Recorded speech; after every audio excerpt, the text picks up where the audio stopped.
Good morning, everyone. Thank you for joining us this morning for another one of our CREST webinars. Today, we're going to talk a little bit about growing pains, specifically how to handle success. For most of us, we talk about growing pains in all of the problems that we have. Well, one of the things I want to address today are some of the issues that we're going to have, not necessarily with logistics or personnel, but some of the issues we might be having in our own head. And that's going to be the topic of today's conversations, how to handle success. As your company gains success, there is a natural tendency on your part and on the part of most managers and owners to be satisfied with growth. You want to try your best to just stay where you are. Expressions like the status quo or I'm good, thanks so much. Any opportunity that comes your way that represents the opportunity or the ability to grow your company, the more successful you are, it's actually an inverse relationship. The more successful you are, the less likely you are to try to actually jump on those opportunities. Now, you would think it would be the other way around. You would think that the more successful you are, the more you would want to take chances or take opportunities for continued growth or for existing growth to be that much better. And in fact, in most cases, it's the opposite. In most cases, there's this status quo, or there's this stable mentality that is a danger to future growth in your company. It's being happy with where you are. It's being content, being settled. Those terms can be really good if you're in retirement or if you're in a relationship. They're not necessarily really good if you're a business owner. And I'm going to get into that a little bit today. I really want you to understand that as a business owner, you not only have to face fear of failure, but you have to face fear of success. Believe it or not, there is a real documented medical condition, and it's a mental condition that is known as fear of success. There is some blah, blah, blah phobia named to it. I'm not going to bore you with that. You can look it up if you'd like. But believe it or not, there are absolute situations for most business owners where they have to run into this from time to time. And it is a true fear of success. Understand, fear of success is the one thing more so than fear of failure that's going to hold you back. Fear of failure is one small attribute. Fear of success has multiple different facets to it. It comes in many, many different forms. There are many reasons for it. There are many symptoms that you can actually classify as being a fear of success. I don't want to get psychoanalytical here. I've told you before in previous webinars, when I brought up things like this, it's not a big part of my background to be a psychoanalyst, but I have spent quite a lot of time in sports psychology. So understanding it from a coaching aspect, I have a lot of background in sports psychology. And believe it or not, coaching athletes, whether they're youth athletes, high school or college athletes, and coaching owners and managers is very, very similar because there's a team concept, there's a winning and losing concept, and there's a success and failure component to that. So I want to take some of that knowledge I have, plus some research I've done on this topic, and I want to share this with you today. So the first thing we're going to do is we're going to talk about fear of success. Now, a lot of times you don't know you have it. You're just happy to be where you are. And what I'm going to do is I'm going to point out some things. And obviously, as we're going along, I'd like for you to try to identify some of these things in your life that may or may not be triggers for you. Some of these things that if you really look deep into your soul, or maybe not even so deep, maybe it's right there in front of you, that you'll understand that these are fears of success. And then we're going to talk about some ways to handle them and ways that you could actually capture them. Because listen, Dick talks about it all the time in marketing. If you're standing still as a business, you're going backwards because your competition is not standing still. The marketplace out there today and every day is not stagnant and stable. It's constantly evolving and changing. And those who are willing to step forward are the ones who are moving forward and increasing their business. So if you're not doing that, you're losing ground. So I will make the argument, Dick will make the argument, and everybody we work with will make the argument that if you're not growing and moving forward, you're moving backward. So let's talk about some of these things. They might be reasons why you're not moving forward.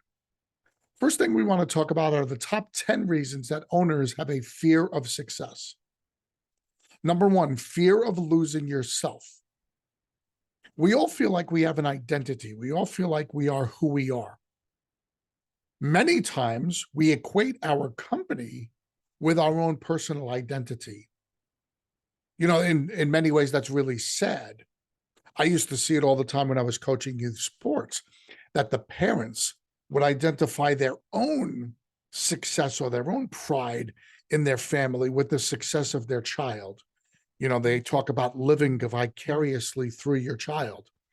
But it's not only that, it's also identifying the success of your family relative to other families with the success of your child. It's really a sad commentary on identity. But fear of losing yourselves, many times we identify ourselves with our company. And if the company gets bigger, it's not a pride thing anymore. It's, I like who I am and I'm going to become somebody different. Really, really dangerous aspect. If you think that you identify yourself with your company and you just want to be that blue collar working class guy, oh, I don't want to be that guy who works 80 hours a week, or I don't want to be that guy who makes too much money. There's other reasons that we're going to come up with that are going to equate to the same kind of mindset, but you really have to manage against that. Your company's success should never be a reflection of who you truly are. You need to separate your own core goals and your own core values with your business core goals and core values. They can align in terms of your own spirituality, in terms of your own ethics and your own morality. But who you are as a person should never be defined as who you are in your business. Remember that. That's a pretty important concept here. We're going to get more into that as we go down the list. Number two, fear of backlash. You're afraid that as you get bigger, people are going to be coming after you. Oh, you know what? I'm one of those guys who flies under the radar. That's a great line. You know, that's a really, really good line. And that works for a while. And that works really well until it just becomes BS. And flying under the radar is a great excuse for not wanting to get bigger. It's a great excuse for not working harder. So many of these things we're going to talk about are excuses for not working harder. But this one's a great one. Fear of backlash, fearing coming out as a competition or a threat to others. This is a great quote that I have up here. Never fear your enemies, fear your actions. Remember, you're not afraid of your enemies. You're afraid of what your actions are going to do to incite others.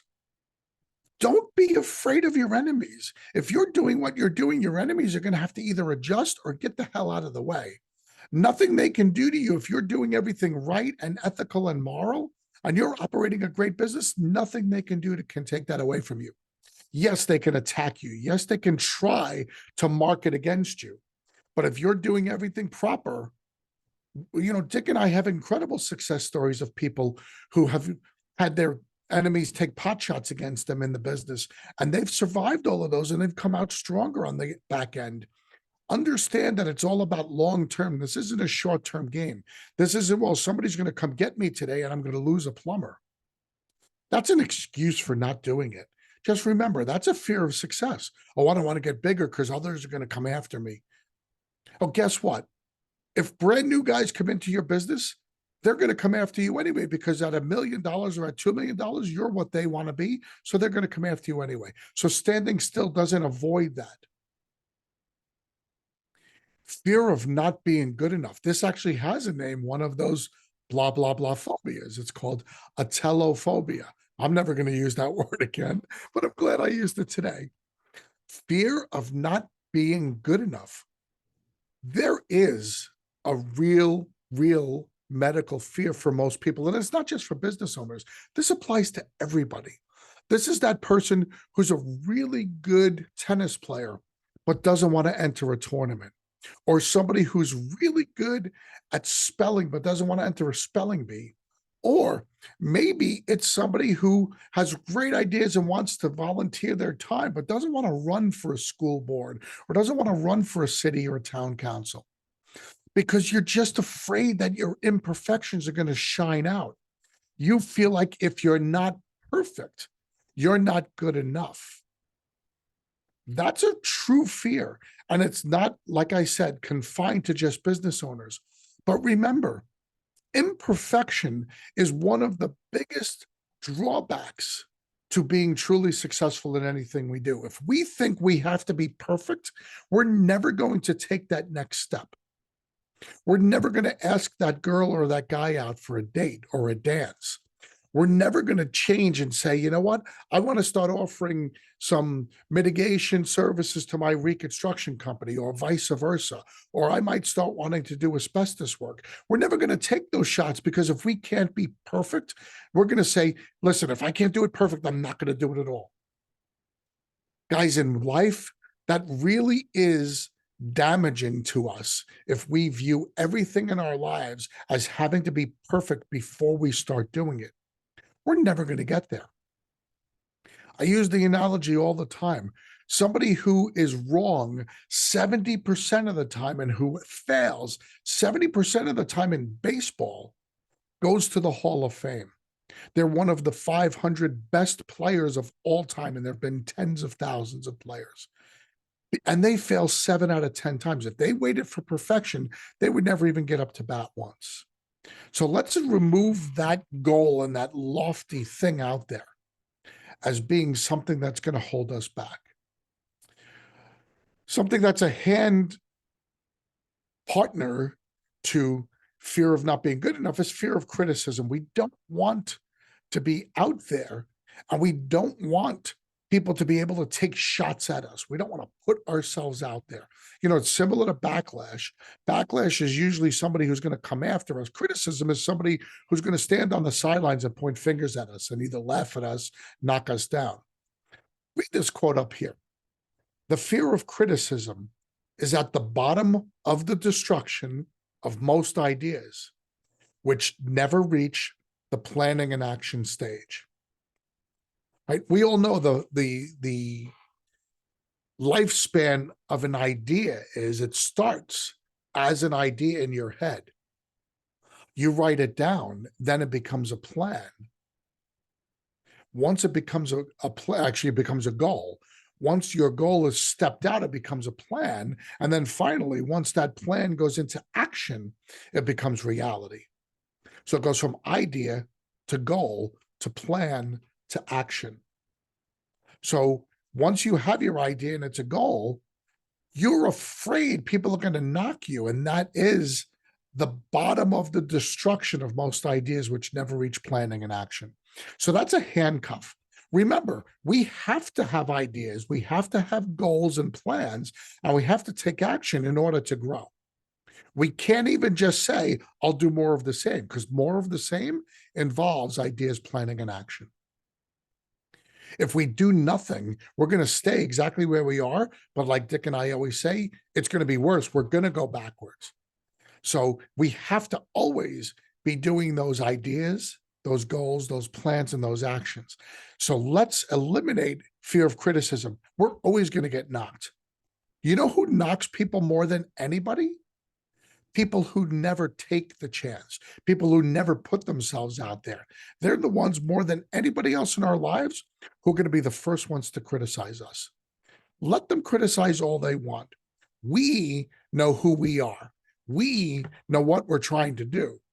And at the end of the day, we are the only ones who should be criticizing ourselves. And that's good. Self-reflection and self-critiquing is great. But let's not allow others to control our reasons for wanting to move forward. Rounding off the first 5, fear of the spotlight. You find so many people who are really good doers. They're really good seconds. They're really good deputies. They're really good Robins, but they don't want to be Batman. They don't want to be in the spotlight. They don't want to, quote unquote, put themselves out there. So, they're running a really decent restoration company. They're making a good living, but nobody really knows who they are. They don't want to be that guy to take it up to $5 or $10 million and now be the forceful spotlight, either within the company or within the industry. That fear of the spotlight is, again, very real. I'm not saying everybody should want to be a Hollywood actor. Everybody should want to give up and give speeches. I had a really, really big fear of the spotlight when I was younger. I'm a very introverted person by nature. It's a lot for me to have to get up in front of people and talk. And yet, for the last 35, 40 years of my life, I've done that. I've put myself out there. I've put myself in front of committees.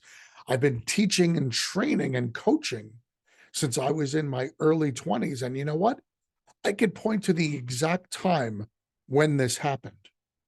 I was in high school, and when I was asked to serve on the student council of my high school, I was very nervous about it.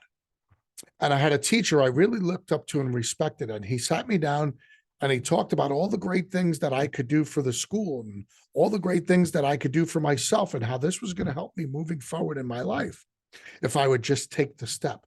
So I decided to run for student council president, and I ended up winning the election, and I was student council president. And in one of my things I had to do that year, for the first time ever, and I went to school in New York City, so there were several different newspapers in New York City at the time. This was back in 1979. One of the publications, one of the daily newspapers, was running a contest for high school of the year. So as student council president, I was responsible for putting together a whole package of the reasons why my high school should be named high school of the year. And it was all the background, all the different clubs we had, all the different community outreach things we had, our record for graduation, our record in sports, just kind of, your typical curriculum vitae or your typical resume that you would put together for something like that of a contest. Well, turns out we made the semifinals, and we were one of 5 high schools out of hundreds in New York City that was nominated to be high school of the year. And in order to qualify now to be a finalist or to actually win the award, we were going to have to make a verbal presentation before a panel of 20 different judges. And this panel of 20 judges from all aspects, it was all editors and people on the board of directors of that newspaper. And guess what? That student council president told me I was going to have to be the one to make this presentation. And we were going to have to make a 25-minute presentation outlining all of the different aspects of what we talked about in our resume. We were going to have to prepare a video presentation, which was going to have visuals and slides, and I was going to have to be the narrator of this presentation. Well, I was panicked. I had never done anything close to that in my life. I was okay getting up and talking in front of some classmates because I knew them all. This was going to be very foreign to me. Now, mind you, I was an athlete of some success. I was an all-state football player. I was an all-city baseball player. I had accolades. I was used to being applauded, and I was used to being the center of attention for that, but never getting up in front of people and being on the stage in the spotlight. Well, I was working on that, and this gentleman got me coaching, and he actually had me go to some classes, which taught me how to do public speaking. It taught me how to control my emotions and my thoughts and never get one step in front of the other and just take it as it comes. And believe it or not, it worked fantastically. We ended up winning high school of the year. We won the very first award. And now I go back to the school 43 years later, and their plaque is still on the wall, and my picture receiving the award is still there. It's something I'm very proud of, but it also set me up for the rest of my life. I still have anxiety when I have to make presentations, but I no longer have fear. I'm able to overcome that fear of the spotlight and understand that what I'm doing is for the greater good. It's not about me, it's about everybody else. And I'm just utilizing that spotlight as a way to take my skill sets and move them forward. As an owner, you're taking your skill sets and moving your company forward. And if that means every once in a while you have to be in the spotlight, that's okay. Let's move to the next five. Fear of change. This is in all walks of life. How many people you know lived in the same house for 45 years, never changed the furniture, never painted the house, never cleaned the carpets? It's fear of change. They get used to routine. People love routine. Nobody likes change. We've done entire weekly webinars. We've done entire programs. Dick, part of his biggest coaching modules involve embracing change. Status quo is where you companies go to die. We need to embrace change. So I'm not going to spend too much time on this. If you want, you could go into our CREST network. You could go into our CREST library. You could go into our CREST casts. There are entire presentations just on fear of change. So I'm not going to spend too much time there. Just understand it's a very, very important aspect of what we do in our psychological personal lives. It's obviously a very big part of what we do in our business lives. Change is the only constant, and let's make sure we don't allow fear of change to be the thing that separates us. This is a big one, guys. Fear of losing friends. I know this sounds crazy, but it goes back to what we said before on number one, which was fear of losing ourselves. We don't want to become a different person. We also don't want to have to hang out with different people. It's not so much that we think we'll be different, but somehow if we become wildly successful, we think our friends will think we're going to be different. You know, if you're the kind of guy who goes to the local bar 3 times a week and starts, just having a good time with your friends and you're hanging out with them, all of a sudden, if your company's wildly successful, are you going to be the guy who's now going to the country club and you're sipping martinis at 4 p.m.? You have to decide that. Are you going to be the kind of person that's going to be so busy with your work and so pompous about your success that your friends are going to say, oh, you've changed? Believe it or not, some people say, I don't want to be successful because I don't want to lose my friends. Well, who the hell says that you have to lose your friends? I've got friends from high school who are wildly successful, and I've got other friends from high school who are still grinding it out 40 years later. I think I've had a fair amount of success in my business world, and I still consider them the same exact friend as they were 40 something years ago. That doesn't change. I've had friends who struggled for years and years and years. And then I'll tell you a story about a friend I still have. He's not a best friend, but he's a social friend. He put all his eggs into a basket. He literally went all in. And for 3 years, he and his family ate dinner on a card table, a folding table, and folding chairs because they couldn't even afford to have furniture in their house. Great guy, regular guy, barely graduated high school, but he went all in on his business. And after 3 years, he became incredibly successful. He's now worth tens of millions of dollars. Do you know this guy is the same exact guy that he was when he was eating on a card table? He's not eating on a card table anymore, but he's also not a country club snob. He's the kind of guy that doesn't even want to tell anybody that he'll rent a private jet to go hunting because he doesn't want people to think he's that guy. But he's not that guy because he's still that very same regular person that I've known for 25 years. He is a great, great guy. When we get together, I've never had a bad time, and you'll never know that this guy's worth 20 bucks, no less 20 million bucks. So there's a way to do it. Don't think that you're going to lose your friends because you get successful. Again, I call these reasons excuses. Most of these are really excuses. Fear of working nonstop. This is a legitimate reason. I've heard this before. The bigger we get, the more I'm going to have to work. I'm already working 50, 60 hours a week. I'm just afraid if my business gets double, I'm going to have to work double, and I don't have that amount of time. I need a good life-work balance. Well, I'm going to give you 3 words that are going to be able to solve your problem if you think getting bigger is going to mean you're going to have to work nonstop.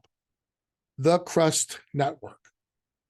Part of what Dick and I do is we make sure that we help you build systems and processes that can scale your growth. Scaling your growth means you can get 2 and 3 times bigger, And theoretically, you can actually work less because you might be an owner operator right now where you're fully entrenched in every dollar of your business. And we can show you ways through coaching and systems that you can work less and actually make more because you can allow the systems and your good personnel to take care of everything. So working nonstop is a true fear, and nobody wants that. Even I don't want that. I don't think it's worth anybody's time to work nonstop. Elon Musk works nonstop, but he's also never stopping growing his business and coming up with new ideas and new companies and new, obviously new marketplaces. So that's a different animal. Most of us are not Elon Musk. Most of us want that work-life balance. I'm here to tell you, you can get that. That doesn't need to be a reason to not be successful. Fear of expectations. What are people going to expect of me? Now, fear of expectations is very real as it relates to your staff. The more that you grow, people are going to expect more of you. They're also going to expect more out of you. They're also going to have a question of what you're going to expect of them. So fear of expectations is real, but it can be combated through one simple word. I used 3 words before. Now I'm going to use one word: communication. You can set expectations through communication and planning. You can understand people's expectations through communication with them. You can ask people, well, here's where we want to go. What do you expect of me? What do you want out of me? What do you want out of the company to help support that vision, to help support those goals? All right. If you're thinking that, well, now that I'm going to be a company that's going to be 3 times the size, people are going to want this, that, and the other thing out of me. You don't know what people are going to want until you ask, until you communicate. So make sure that, like this ruler, you're managing expectations. You need to be able to do that. And communication, like in everything else that we do in our business, is probably the most important tool we can use to be able to overcome that fear. It's a good fear. It's an honest fear. I'm not going to minimize it. You know, fear of losing friends, I don't think that's as much of a real everyday fear as fear of expectations, but let's make sure we manage those. Don't shoot too high, don't shoot too low. We're going to talk about that when it comes up in the next section. But we're going to talk about expectations, how to set expectations, okay? Our 10th reason that owners can have a fear of success is fear of the feeling of excitement. You fear what it's going to feel like. You fear that adrenaline rush. You know, kind of like a compulsive gambler or somebody who's addicted to action. You're afraid of what that feeling of excitement is going to do for you. You're going to get so caught up in that it's all you're going to chase. You're going to chase the dream. You're going to chase the excitement. There are serial entrepreneurs. There are people who shoot too high, and there are people who get off on the chase. So that's legitimate. That's a legitimate that that I'm afraid I'm going to get hooked on that. I'm afraid I'm going to get hooked on the win. I'm afraid I'm going to get hooked on the game. Okay, that's legitimate. We can manage that through proper planning. You know, we said it before: goal setting, planning, and achieving them. All of those things, action steps, are very important to managing all of these fears. We talked about 10 solid fears. We need to overcome them. And the way we overcome them is through ideas turning into plans, plans having actions tied to them, and then actually taking those goals and plans and putting them all forth into a structured system. Okay. We're going to talk about symptoms now. We talked about the fears. We're going to talk about 4 symptoms. And these symptoms are going to be things that you might see that you do, you might not realize, but these symptoms are things that cause you to not be successful, not want to grow. Number 1, you set low goals for your company. See the way the bar is actually going down? Instead of setting higher goals, you're setting low goals. Instead of trying to grow, you're setting very low achievable goals. So they're easy to achieve, but there's no challenge. You then could use the excuse, oh, no, we set goals and we plan, we take action, we're growing. Are you really growing? This could be just an excuse. You're not taking a chance to fail, but even worse, you're not taking a chance to succeed. If you're not taking a chance to succeed, you're really damaging yourself. You're not giving yourself and your company a chance. You know, setting low goals does two bad things. It doesn't allow you to grow. But number two, it doesn't motivate your team. At the end of the day, our product and our people are the only thing that's going to allow our process to grow the company. It's the three P's I always talk about: people, product, and process. We can build any process we want, but if we don't have a good product and we don't have really strong people, that everything falls apart. And we need to keep motivating our people or they're going to leave. They want to be pushed. They want to be part of growth because their scale is not this downward slope. Their scale is an upward slope. If you've got the right people, guess what? You better have an upward slope because they're going to leave. And if you have people who are satisfied with a downward slope or even a flat slope, you've got the wrong people. So you need to make sure you're taking chances.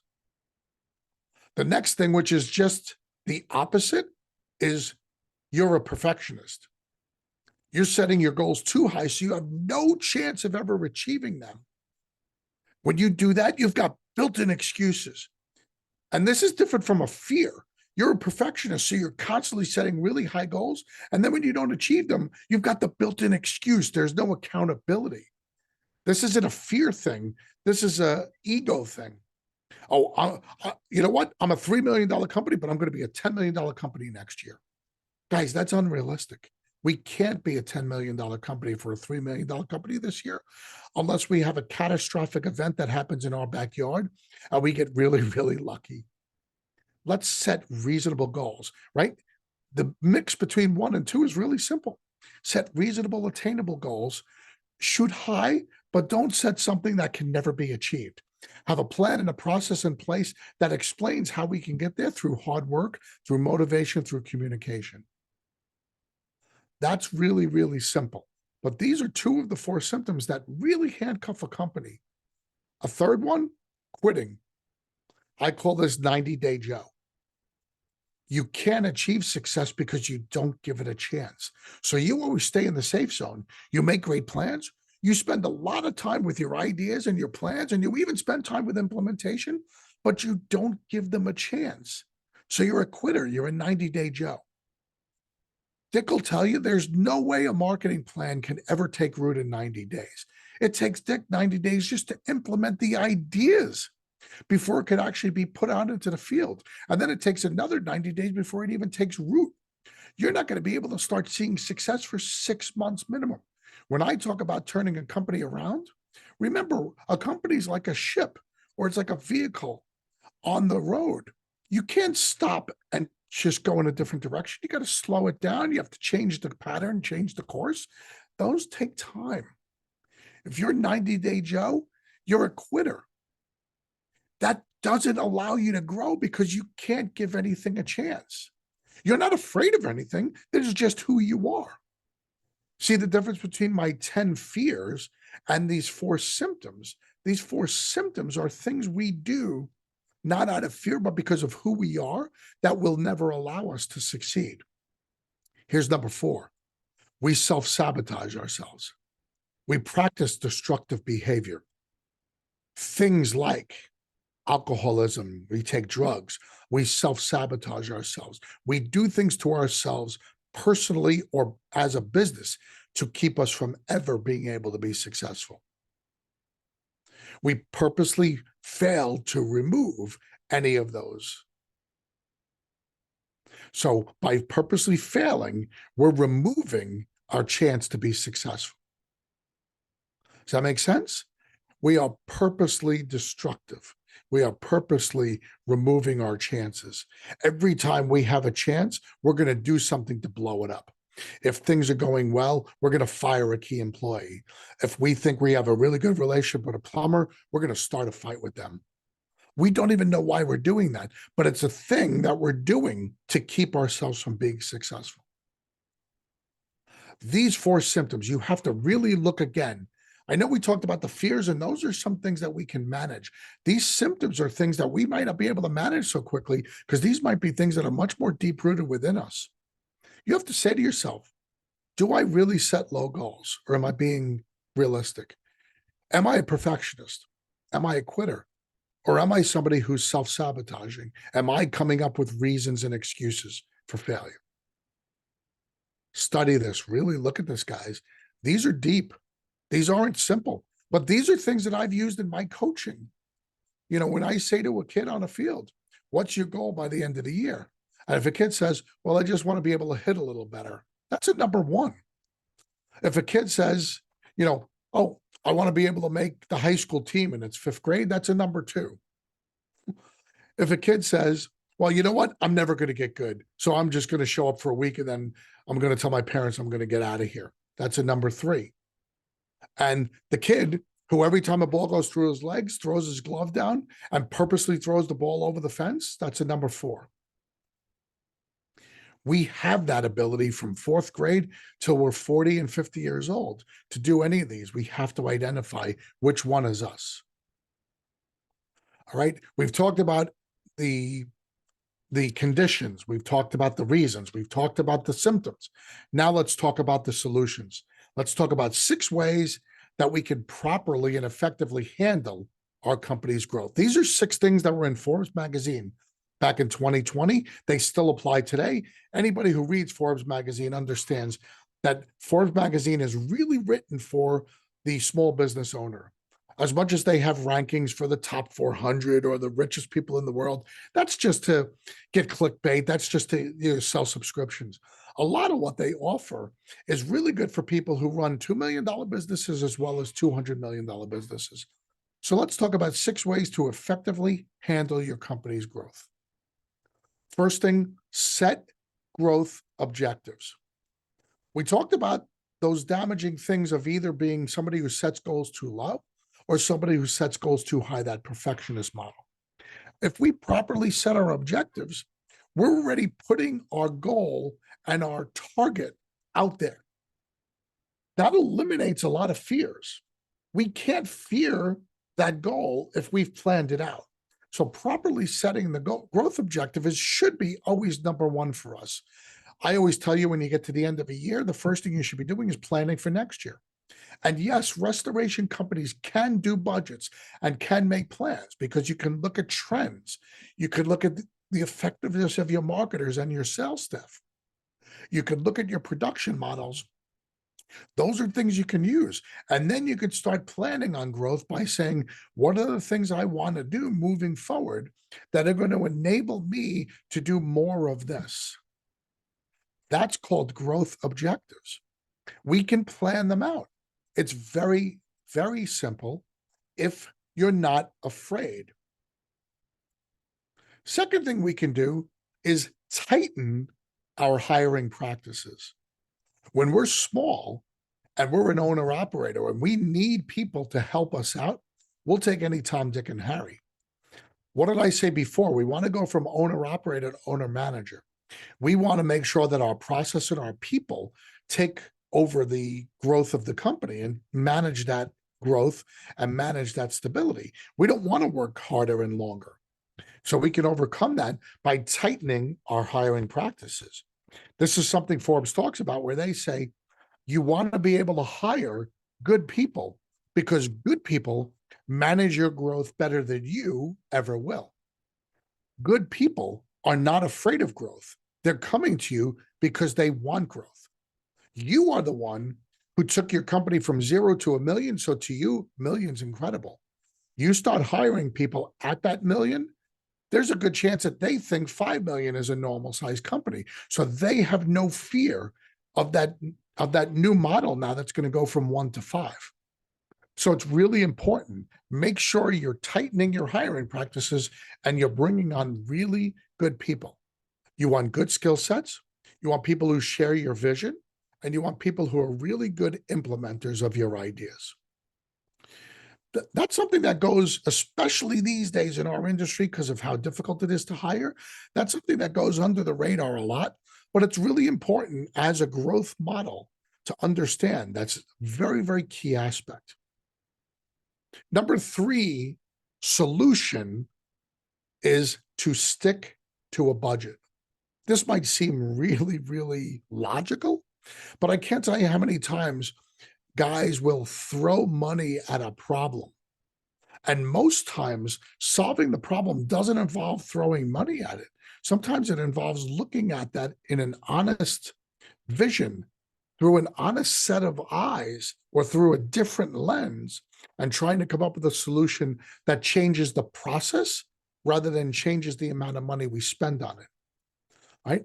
If your guys out on the field are not doing fast enough work, or you're not generating 800,000 to $1 million per crew, per truck, as we say, it doesn't help to put more guys on that truck. It doesn't help to throw money at it. It doesn't help to give them a raise. It helps to, maybe we have to train them. Maybe they don't know what they're doing. Maybe they're not working properly. Maybe our process isn't allowing for us to get to the point where we can knock that many jobs out, where we can generate 800,000 to $1 million per truck. So throwing money at something doesn't necessarily work. Create a budget that allows you to know, as the revenue comes in, I'm going to be profitable. If you grow your company on the top line or on the revenue line without making more money, you're wasting your time. Stay small. Don't go from 1 million to 5 million, but go from 200,000 profit to 100,000 profit, because you're just spending money to try to make money on the top line. Revenue is not profit. So when you stick to a budget, you should know how much profit you're going to make. And hopefully, through good people and good processes, and you're improving your product, as you make more of a top line revenue, you're going to make an even greater percentage profit, because systems should be able to beget bigger profits. Next thing, focus your efforts. It's really important in the business to know that there are some things you can't control and some things that you can absolutely control. What can't you control? You can't control the weather. You can't control sometimes the ebbs and flows of our seasonality of our business. Certain times of the year are busier than others. Here's what you can control. You can control your own corporate discipline. That's having systems in place. You could control your focus. You could control the things that you want your company to concentrate on. How focused are you on your marketing? Are you in all of the above approach to your marketing? Are you in very specific verticals? Are you going after anybody who has a chance to call you? Or are you focusing on plumbers and agents and the internet? Are you focusing on commercial work? And if you are, what vertical are you focusing on? That's what we're talking about. All of the above is very difficult. All right. You don't know where the leads are going to come from, but you can focus your efforts to be really, really more attentive and more effective with your time. And then number three, you can control effort, both in yourself and in your company. You could manage the amount of effort that goes into everything you do. Those are the things you can control. So if you could focus the efforts of the company, I guarantee you're going to have success and growth. Nobody wants to work in a company that it feels like everybody's running around with their heads cut off. People want to understand that no matter how busy it is or no matter how slow it is, there's a discipline to the company, which means that there is a plan, there's a process, there's a system, there's a focus, there's a reason behind what we're doing. And then there's an effort, everybody's chipping in. So that's a really important thing that you can do. These are things, again, nothing here is managing the fears. But what they're doing is they're removing the fears with actions. These are action items. Adapt again and again. We talked about change, but adapting your company is very important. Putting a process and a system in is the first step. And you know what the second step is? Adapting that system and that process. Adjust, shift, transform, modify, transition. These are all words, and they're all in that circle of the system. Now look at that other arrow where it points in the middle and it says new. Sometimes you have to be willing to totally take a different approach. But these are all things that happen within your company. You have to always be willing to adapt, be willing to accept and embrace change. Okay, adaptation is something that will eliminate those fears of failures. They'll eliminate your perfectionist mentality, or they will eliminate the fear of failure by setting the bar too low. It eliminates so many of the reasons that we talked about early on. If we're going to talk about change, here's what change can do. You're never going to be afraid that you're not good enough because you're going to keep changing. You're not going to be afraid of criticism because if you're changing, you're willing to admit you already made a mistake or that something's not working. So now you don't care what anybody else is because you're already critiquing yourself. You don't have to worry about all of those things. You're not changing anything other than you're trying to make things better. Any change you make in order to make things better is a positive action in your company. Don't sit there and say, well, we invested 6 months into this. You know, the worst thing about investing 6 months in something and it doesn't work, investing another 6 months trying to prove that you were wrong. It's still not going to work 6 months from now. So be willing to adapt and change. That's not quitting. That's still committing to the process, still committing to the goal, but you're tweaking it. You're adjusting it, you're modifying it. Those are different things than quitting. Adaptation is not quit. The equivalent to quitting would be extinction. And animals have adapted over billions of years in order to survive and thrive in a new environment. That's what we need to do as a company. Finally, number 6, the most important thing, which probably should be at the top of the list, but it stays at the end because it's kind of more of the foundational piece to everything else. The other ones are really good ideas and tips on how to handle growth. This is something that manages everything else. Take care of your customers. I put it at the end because it goes without saying. If your company is focused on the customer, it should always be able to do those other things. You should be able to set growth objectives. You should be able to hire better. You should be able to stick to budgets and concentrate your efforts and adapt if your focus is always customer-centric. That's the product part of your people and your process. It's the product part, taking care of your customers. The only thing we can do is provide a service to our customers. So you have to do all the things that are listed here. You have to be able to support them. You have to be able to get customer satisfaction, relationship management. What was their experience like? All those things tie into having a great customer experience. So taking care of your customers, and if you are customer-centric, handling growth means you're going to be able to manage more customers. The worst thing is if you're a company that's built to handle 20 customers a month and now you're handling 30, but you don't change to be able to handle 30, guess what? You're going to have a lot of angry customers. So being able to manage those customers means that part of your systems also has to be managing their expectations, being able to manage what you should be providing as a final product to them. Guys, it's really important to be out there.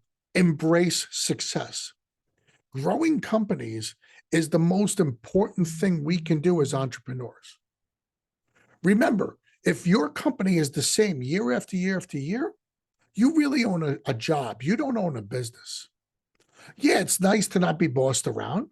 Yeah, it's nice to come and go as you please, but you still own a job because you're not allowing yourself all the opportunities that come with taking the risk of being a business owner. Again, my Wall Street background just it cries out that business owners are taking an incredible risk. And I don't want to scare you. You know what the risk you're taking. You pay yourselves last. You get up in the morning and it's all about others. You're responsible for the food that goes into your employees' families' mouths. That's an awesome responsibility. So there should be a trade-off with that. You should gain the reward of that success brings you. And as you can get greater success, you should be able to embrace that. You shouldn't run away from it. So let's tackle those fears. Let's turn those fears into plans. Let's turn those plans into actions. Let's handle the growth. If you have any questions on this or anything you've heard from any of our webinars, our CREST cast, remember, go on to Spotify or anywhere you get your CREST, your podcasts. We have hundreds of CREST casts now that were posted. Just search CREST cast in Spotify and you'll be able to hear lots of CREST from me and Dick. Those are 10, 15-minute snippets of little ideas, and most of them are restoration. Some of them are life lessons. We really want you to enjoy those. But if you have questions about myself or anything that you've heard from me or Dick, please reach out to us on thecrestnetwork.com. It's either dick@thecrestnetwork.com or bill@thecrestnetwork.com. On behalf of Dick Wagner and everybody here at the CREST Network, I can't thank you enough for sharing this 45, 50 minutes or so with us today. I look forward to talking to you on our next webinar. Thanks so much. Have a great, great day, and I'll talk to you real soon. Bye-bye.